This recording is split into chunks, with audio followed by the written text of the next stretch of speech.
nosso abraço carinhoso a vocês que estão conosco mais uma vez. A doutrina espírita nos ensina que somos espíritos, criados simples e ignorantes, e pela lei do progresso, que é uma lei divina, temos o grande desafio de chegar ao topo, à perfeição. E o desafio está em vencer as más inclinações e nos tornarmos homens de bem.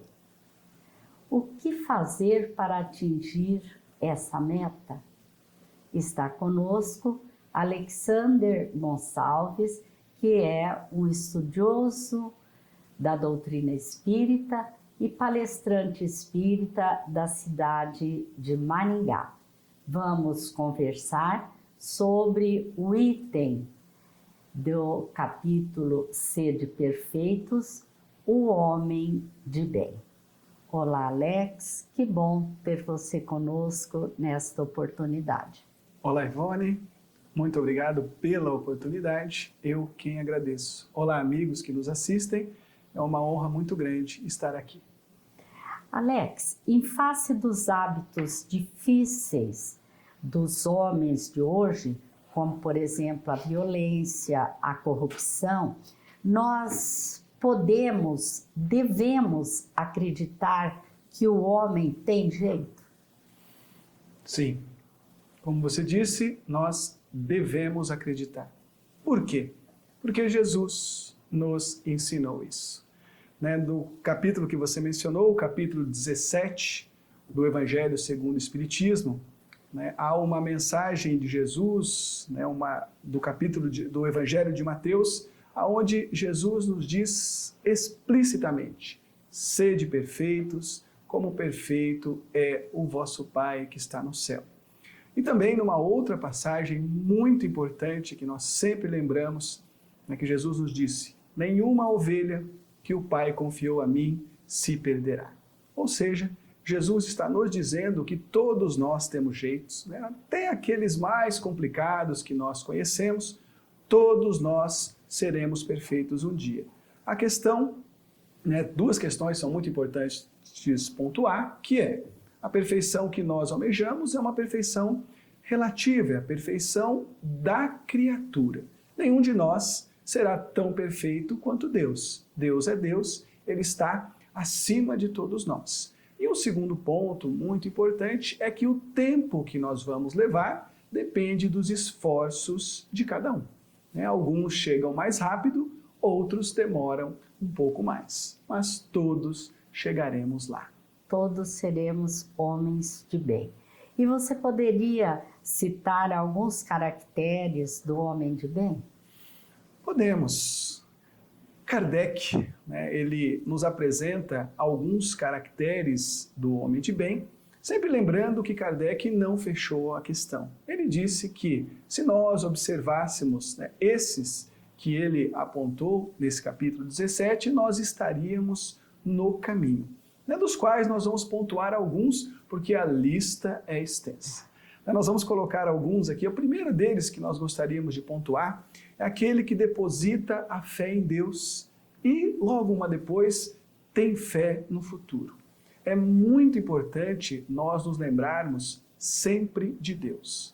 A doutrina espírita, ela iniciou, a primeira pergunta de O Livro dos Espíritos, Kardec nos pergunta aos espíritos: que é Deus?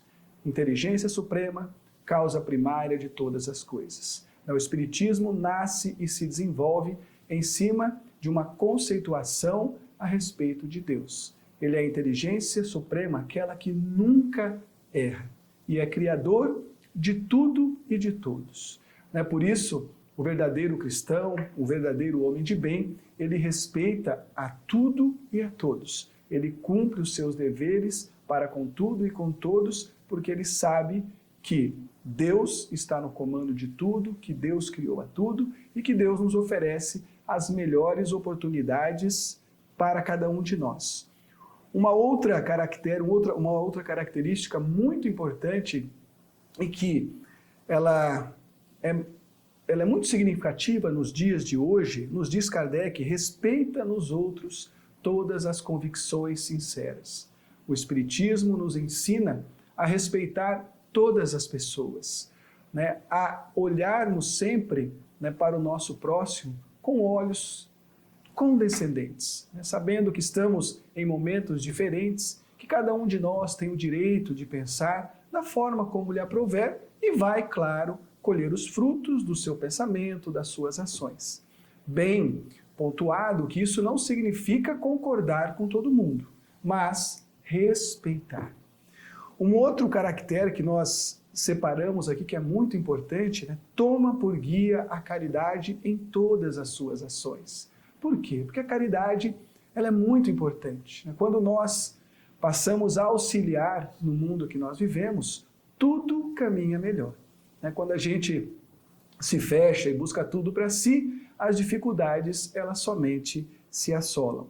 E uma outra questão, né, para nós pontuarmos algumas, uma última que nós gostaríamos de citar, que é: estuda em si, né, as suas próprias imperfeições. O homem de bem é aquele que se autoavalia, se autoconhece sempre, buscando os pontos que precisam ser corrigidos, né, aqueles hábitos que precisam ser modificados, e em cima disso ele trabalha as suas demais questões, né? Olha muito mais para dentro do que para fora. Sempre com o objetivo de progredir, né? Isso. Alex, nos parece que também o desinteresse pessoal seja uma virtude, uma das mais difíceis de se conquistar e também a mais importante, não é? Porque tudo deve caminhar para o desinteresse pessoal, né? Com certeza.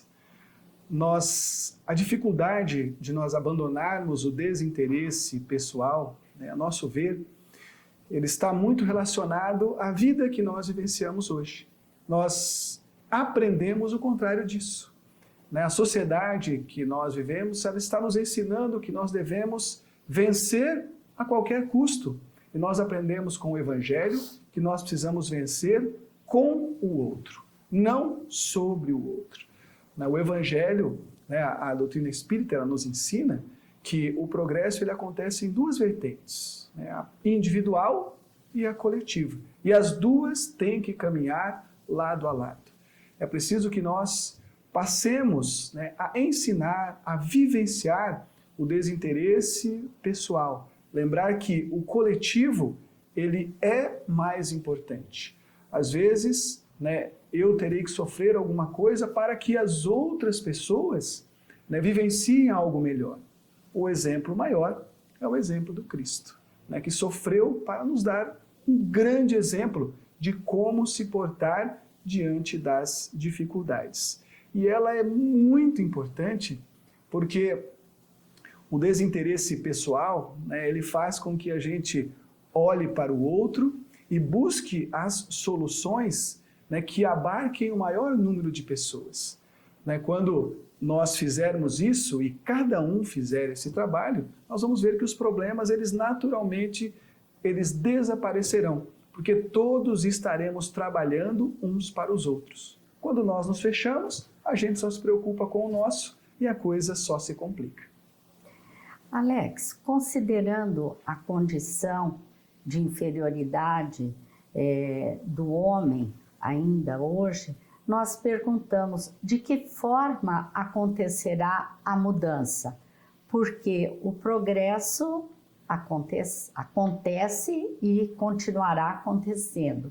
Como vai se dar essa mudança? Bom, a mudança já está acontecendo. A doutrina espírita, ela nos ensina, desde os seus primórdios, que nós estamos em um momento de transição. Nós já vemos pessoas vivendo no mundo de regeneração. Já temos muitos exemplos do bem.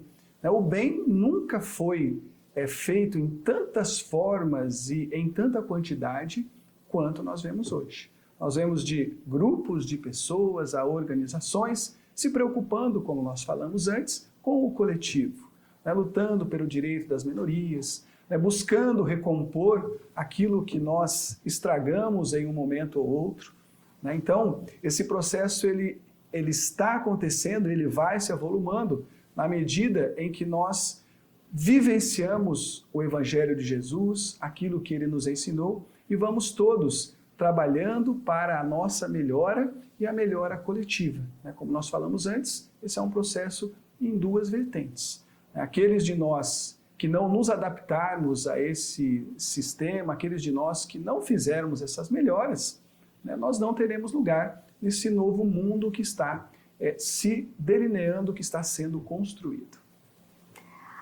Alex, o Espiritismo, terceira revelação, qual é a grande contribuição que ele nos dá neste processo de evolução da humanidade? Bom, a terceira revelação, né, como foi dito, ela vem trazer de uma forma mais palatável para nós os ensinamentos de Jesus e vem nos ensinar como a lei de Deus funciona. O Espiritismo, ele nos faz compreender quem nós somos, como nós chegamos até aqui, mas principalmente ele nos faz divisar, né, aquilo que precisa ser feito para que a melhora aconteça. O Espiritismo, né, eu sempre gosto de dizer, o Espiritismo ele não engana ninguém, ele nos mostra, né, a vida como ela é. Nós, enquanto seres humanos, muitas vezes nos enganamos, criamos verdades para nós, criamos sistemas, criamos ritos e achamos que isso vai resolver as questões. Mas as leis de Deus são elas que regem as nossas vidas. É com elas que nós temos que nos adequar. E o Espiritismo tem como seu mote principal estudar e nos aclarar a respeito das leis divinas. Certo. E a fé no futuro? A fé no futuro pode contribuir para nos tornarmos homens do bem? Por quê, Alex? A fé no futuro talvez seja um dos pontos mais importantes que a doutrina nos traz, porque ela nos mostra que nós somos seres muito maiores do que esse ser que nós estamos vivenciando hoje. Nós temos todo um passado, né, várias encarnações e várias vivências que nos trouxeram até aqui. Tudo o que nós estamos colhendo hoje é fruto daquilo que nós já vivenciamos no passado. E aquilo que nós vivenciamos hoje é algo que nós vamos vivenciar no futuro. A vida futura que o Espiritismo nos mostra é aquela que continua além dessa vida. É a vida espiritual, aquela vida de onde nós saímos e para onde nós voltaremos, o plano espiritual. Há muitas obras na doutrina espírita nos mostrando o que acontece do lado de lá, mas temos que lembrar também, quando Jesus nos ensina, meu reino não é deste mundo, mostrando a vida futura no plano espiritual, mas ele também diz, meu reino ainda não é deste mundo. Ou seja, Jesus já nos ensinou que um dia, no futuro, este planeta Terra que nós vivenciamos será o seu reino, será o reino de Deus. Então, a doutrina espírita nos ensina duas vertentes, também da vida futura. Tanto o plano espiritual, para onde nós voltamos e do qual ninguém se esconde, quem nós somos será aclarado lá. Não há como enganar Deus, não há como enganar o mundo espiritual quando lá nós estivermos, mas também o nosso planeta está em franco desenvolvimento e esperemos nós que possamos ficar aqui depois que ele se tornar melhor. Alex, como buscar a perfeição? O que fazer para ser um homem de bem? Ivone, esta é uma pergunta cuja resposta é muito complexa, mas vamos tentar aqui pontuar algumas coisas. Tudo que nós aprendemos com o Evangelho de Jesus, primeiro, pôr em prática. Esse é um jargão que nós ouvimos sempre, mas ele é um jargão que precisa ser repetido para que nós realmente alcancemos essa perfeição. o Evangelho ele tem que deixar de ser uma teoria. Há muitos de nós que estudam o Evangelho da mesma forma que assiste um filme de ficção, mas não é. Nós aprendemos com a doutrina espírita que Jesus é o nosso modelo e guia. Então, ele é o modelo que nós temos que buscar. Mas esse capítulo do Evangelho, ele nos traz um roteiro muito importante, básico, mas que serve para nos auxiliar. São palavras de Jesus. Primeiro ponto, amar os inimigos. O amor, ele é a fonte de tudo. O amar, e aqui no seu conceito mais amplo, porque também é um outro ponto, a gente ainda confunde essa questão do amor com a relação entre cônjuges, mas o amor de Jesus é aquele amor, o melhor comportamento para com todas as pessoas. Por isso Jesus vai nos dizer que há um amor para com o inimigo. E lembrando também que quando o mestre diz isso, ele quer dizer inicialmente que o cristão não é inimigo de ninguém, mas amar aqueles que nos veem como inimigos, oferecendo a eles o nosso melhor, não os prejudicando, e se puder auxiliar, sempre auxiliar. Um segundo ponto, fazer o bem àqueles que nos odeiam. Porque aí nós quebramos a corrente do mal. Alguns textos do Evangelho segundo o Espiritismo, quando nos falam sobre a vingança, ele nos diz que a vingança é um processo que se autoalimenta, porque o vingador de hoje é o vingado de amanhã e assim vai. E a doutrina espírita, inclusive, nos aclara que isso acontece no decorrer dos milênios, dos séculos, porque as vidas sucessivas vão trazendo esse processo, até que alguém perdoa, até que alguém quebra esse ciclo e mostra, e se trabalha para que as coisas aconteçam de uma forma diferente. E isso quebra esse ciclo vicioso que é o ciclo da vingança. E um terceiro ponto, orarmos para aqueles que nos perseguem.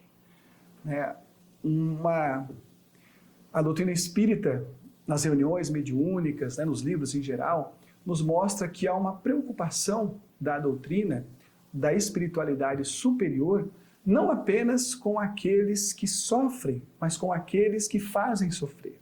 Por quê? Porque todos somos filhos de Deus. Como nós falamos antes, todos chegaremos à perfeição. Não existe escolhidos na legislação divina. Todos nós teremos que chegar lá. Então a doutrina nos mostra vários relatos, de que o trabalho ele tem que ser feito nas duas pontas, não deixando ninguém para trás. Então orarmos para aqueles que nos perseguem é algo de suma importância, até para auxiliar, para que eles mudem o pensamento e as ideias deles. E diante disso a gente vê a importância do perdão, A importância do perdão. Mas, Alex, tendo em si essa potencialidade da perfeição, o homem busca a felicidade, porque intimamente ele sabe que um dia ele será feliz, Onde está a verdadeira felicidade? No capítulo, acho que 27 ou 28 do Evangelho segundo o Espiritismo, quando fala sobre a prece, tem uma frase que eu gosto muito, que diz que uma das vertentes da prece, a verdadeira prece é o cumprimento do dever diário. Hoje tenho para mim que a felicidade ela vai ser encontrada por nós no dia a dia, vivendo bem dia a dia, colocando em prática aquilo que nós aprendemos no nosso cotidiano, oferecendo para as pessoas o melhor que nós pudermos. Por quê? Porque nós, quando fazemos o mal, nós naturalmente não ficamos bem. Nenhum de nós, por mais que a gente não perceba ou não acredite, nós não estamos preparados para o mal. Quando a gente faz o mal, a nossa consciência pesa. Se ela não pesar na hora, ela vai pesar logo depois, quando ela aflorar. Quando nós fazemos o bem, não. Nós ficamos em paz, nós seguimos a nossa vida, as portas se abrem. Por quê? Porque fazendo o bem, nós nos ligamos ao bem. Nós conseguimos observar, né, e ler aquelas respostas que a espiritualidade superior, que Jesus, que Deus nos coloca à disposição. Né? Agora, quando nós nos vinculamos ao mal, nós não observamos o bem que está à nossa frente. Então, viver bem, viver hoje, corretamente, em qualquer lugar. Né? No trabalho, na sociedade, na família, no clube, em qualquer lugar que a gente estiver, fazer o melhor que nós pudermos, ter um comportamento cristão, colocando em prática o que Jesus nos ensinou. Eu gosto sempre de dizer que nós fomos criados por amor e para o amor, né? Então, o desamor nos infelicita, porque não é a nossa finalidade o desamor, né? Alex, muito obrigada, foram muito importantes as suas palavras que vieram nos trazer esclarecimentos e esperança. Muito obrigada. Eu que agradeço. Um grande abraço. Nós lembramos que o Momento Espírita está também nas redes sociais, com postagens diárias e também estão disponíveis nas plataformas digitais. Vamos ver, assistir e divulgar o Momento Espírita. Muito obrigada a todos pela companhia e nossos votos de muita paz.